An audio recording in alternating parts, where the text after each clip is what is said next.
In this video, we are going to study about the infrared spectroscopy. Since we are studying about a type of spectroscopy, इसका मतलब है कि मैंने आपको previous videos में भी बताया है कि जहाँ पर भी आपको वर्ड स्पेक्ट्रोस्कोपी देखने को मिलेगा उसका मतलब होगा कि there is an involvement of light, मतलब यहाँ भी एक रेडिएशन सोर्स होने वाला है. ठीक है.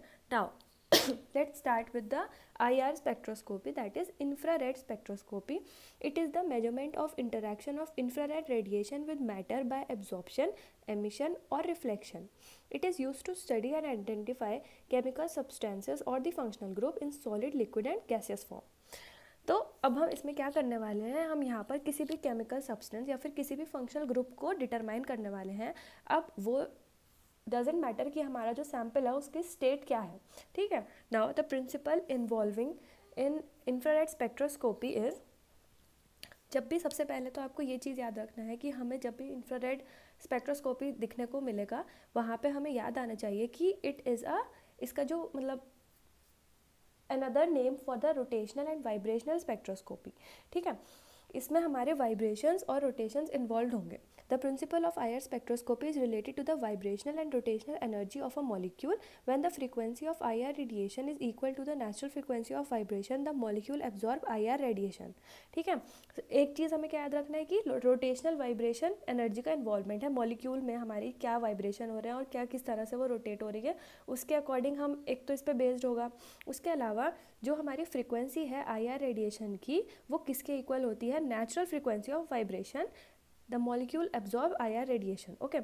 Now, absorption of IR radiation causes an excitation of molecule from lower to higher vibrational level. वैसे तो इसकी लैंग्वेज ही मैंने ऐसे लिखी है कि आप एक बार रीड करके मतलब हमें बिल्कुल क्लियर हो जाएगा कि इसकी मीनिंग क्या है. But still absorption of IR radiation क्या करता है, जो हमारे मॉलिक्यूल हैं उनका एक्साइटेशन कॉज करता है from lower to higher energy level. Each vibrational level is associated with a number of closely packed rotational level. ठीक है. हर वाइब्रेशनल लेवल एसोसिएटेड है कि कितने number of closely placed rotational levels हमें मिलने वाले हैं.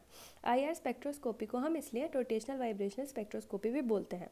Now, the theory behind it is the atoms in a molecule are constantly changing position. अब हमें पता है कि हमारे जो मॉलिक्यूल हैं किसी भी चीज़ में, किसी भी स्ट्रक्चर में, वो हमारे कॉन्स्टेंटली मोशन में हैं. ठीक है. उसमें वाइब्रेशंस हो रहे हैं या मतलब जो अब हम डिटेल में पढ़ने वाले हैं इसमें हमें मिलता है देखने को bending, twisting, stretching and compressing bonds.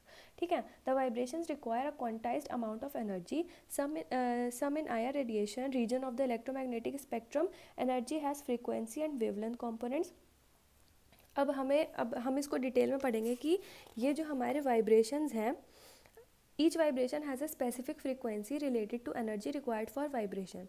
ठीक है. हमारा हर वाइब्रेशन की अपनी स्पेसिफिक फ्रीक्वेंसी है कि उसको वाइब्रेट होने में कितनी फ्रीक्वेंसी चाहिए कि हमारा एक मॉलिक्यूल वाइब्रेट हो. ठीक है. सेक्शंस इन स्पेक्ट्रम. अब हमारे इसमें दो तरह के सेक्शंस आते हैं. ये आपसे एग्जाम में पूछा जा सकता है अलग से 2 मार्क क्वेश्चन में कि डायग्नोस्टिक रीजन क्या होता है, फिंगरप्रिंट रीजन क्या होता है. तो इसमें diagnostic region from about 1600 centimetre inverse to 4000 centimetre inverse इसका रेंज है. दिस रीजन डिटरमाइन कि हमारा कौन सा फंक्शनल ग्रुप प्रेजेंट है मॉलिक्यूल में. दूसरा है हमारा fingerprint region from about 1600 centimetre inverse to 400 centimetre inverse. ये वाला जो पार्ट है it is hard to analyse and spectrum should be identical to the known samples spectrum. ठीक है. ये है हमारी major theory behind the IR spectroscopy. उसके अलावा ये है हमारे 2 तरह के सेक्शंस जो हमें मिलते हैं देखने के लिए ग्राफ में.